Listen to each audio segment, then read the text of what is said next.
हैं? ये सब नोटिस बोर्ड के पास क्यों जमा है?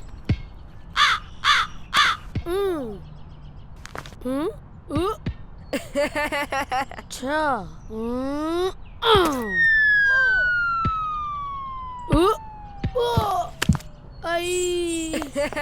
इस तरह किसी पर हंसना नहीं चाहिए। आपके लगी तो नहीं?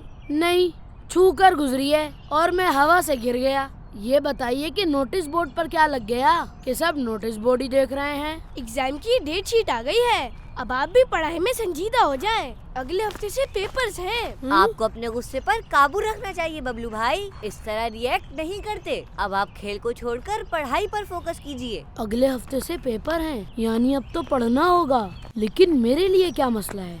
मैं बस 2 दिन पहले ही किताब देखूंगा, सब याद हो जाएगा।